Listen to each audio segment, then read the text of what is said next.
We are religious. And many think that this message is simple, a religious message, a Hindu message. Others look at it as a Buddhist religion. But if we talk about religion as a subject, first of all, we need to understand what is religion. But not dictionary definitions that usually will remain with the same ignorance. Happens, no? So you go to the dictionary, you receive an interpretation of the word that remains the same, more or less. According to the dictionary, religions is to worship God or gods or goddess. So, but with that, so what is religion? But really, what is religion? Is to put tefillin religion? Obviously not. This is an act, but it's not religion. Is to go to the church and all the thing and to to tell all your sins to somebody there, to a priest. Is that religion? Is the altar with the deities, the Pope, the cardinals, and all that, and the dress of the nuns, is that religion? Obviously not. Is the kippah, the synagogue religion? Is the mosque, the deities, the mandir, the dress of the sannyasis, is that religion? No, that is architecture, fashion. So what religion is?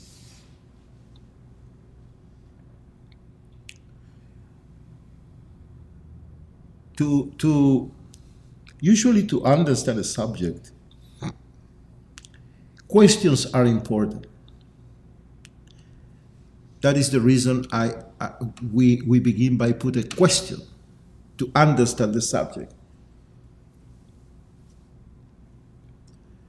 The Bhagavad Gita says, Tad vidhi pranipatena pariprashnena sevaya upadekshanti te jnanam jnaninasta tvadarshinaha. What that means?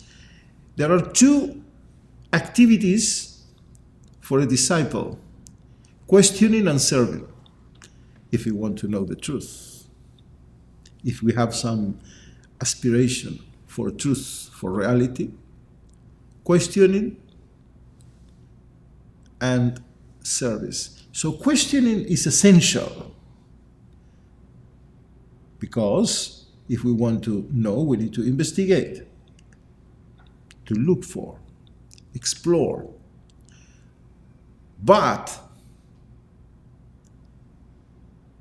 it's very interesting, because that shloka talk about the relation guru-disciple, and say that one of the two essential activities of the disciple is to question. But I tell you, it's not through the answers of the guru that the disciple will see the light. So, what is the point? As a disciple, you question. And as much as the question is order, the question is clear for you, is directed, well directed, what will happen with the questioner? Questions are like the stars for in the old days, Marines, they go, they use the stars in order to know the direction. Nobody thought to touch a star, or to achieve a star, or to reach a star. The stars was there to know you are in the right direction. This is what the Bhagavad Gita say in the 434 about the disciple. Inquire, and your questions will show you the direction. When you have a question and you question adequately, properly, even if you don't have the answer, you continue your journey in the right direction.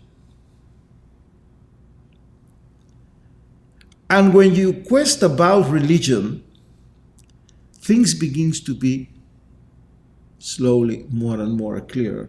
When we talk about religion in society, and usually when you have any conversation with religious people, you reach the point of the belief. Christians believe in Jesus and in the resurrection and after 3 days, and etc., etc., etc. And Jesus, they believe, is the Son of God. Jews believe in the Kadosh Baruch Hu, and they believe in Sinai Mount revelation, and they believe. And Muslims believe in the revelation to Muhammad from Gabriel angel and all that. Yeah. And Hindus believe in Krishna, Shiva, Durga, Kali. Believe in a lot of things. But, and Buddhists should believe that what happens to Buddha under the tree was not an attack of epilepsy, because if they don't believe, there's no Buddhism. You understand? Every religion needs to believe. You need a belief. If you are without a belief, how can be a religious person? So religion is based on belief.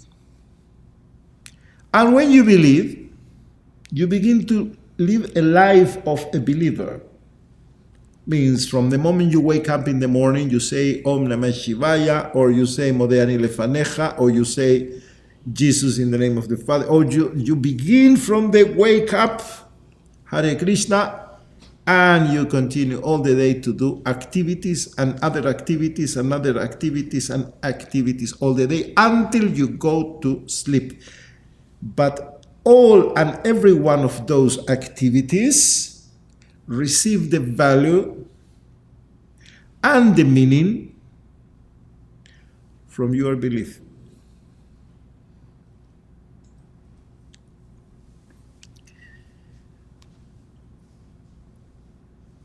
Not only that, you begin to look at life and the world from a perspective that gives you your belief. not life, not your awareness, not looking from the presence you are now and here, but from a belief. Now you look at the forest, and if you are a Hindu, you see Brajabhumi, Vrindavan forest of Lord Krishna, reminds you.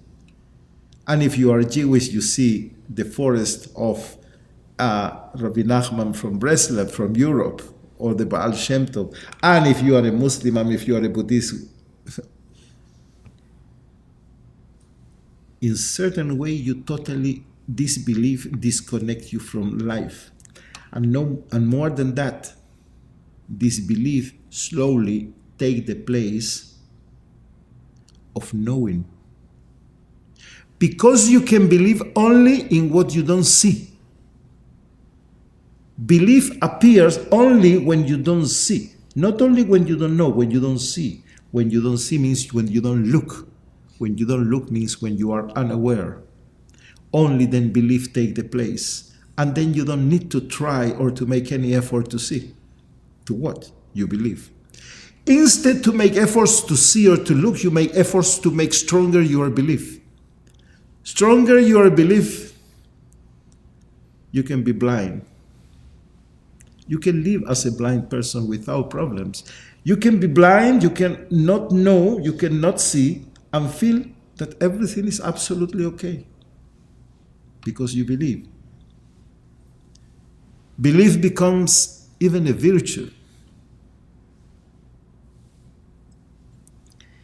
And belief takes the place of knowing.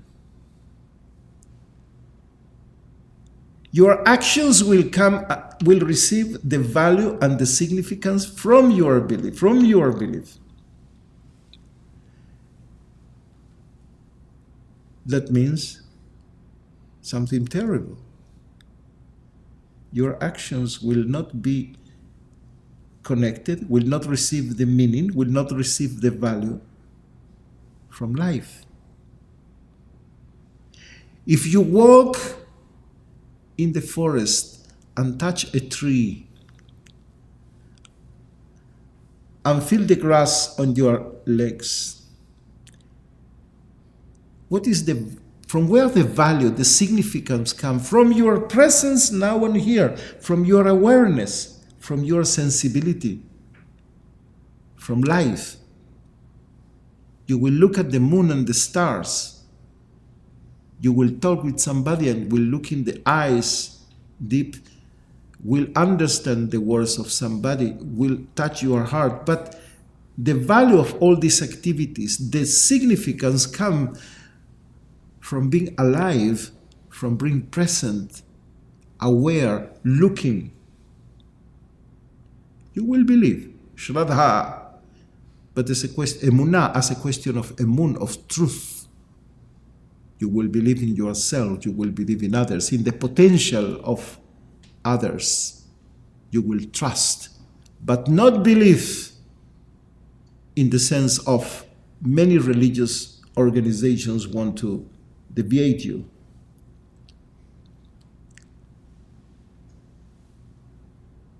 Religion, yes, I am a religious person. I love religion.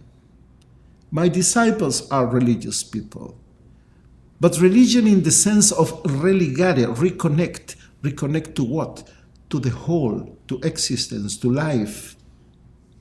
To open your heart, to open yourself to reality and reconnect to the whole. Not to close ourselves in one place, in one corner, with around certain belief, and to feel secure. To feel secured, to feel that, to create walls around our comfort zone and to feel protected. Religion is an adventure into the unknown, to open yourself every day to new dimensions and to new spaces, not to look comfort after some God that will protect you, and to try to ensure to yourself a bungalow or a nice villa in the future world with view to some beautiful forest, eternally in the company, never alone in the company, not solitude, and to ensure you. No, that is not religion. Religion is an adventure to risk even your comfort in order to know what reality is. To risk even your own comfort and what you like in order to reveal what you really are, to know your reality or truth. That is a real mumukshutva, looking for truth, for reality, and to be able to ready to sacrifice everything. That is what the Hindus call a lion of Vedanta.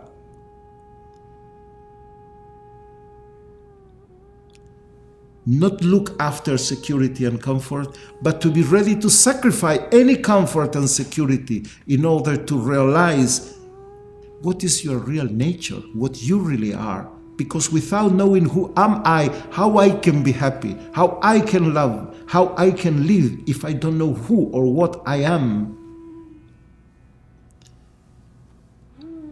So yes, we are religious people. We love religion. But not stupidity, not blindness. And this is a big difference.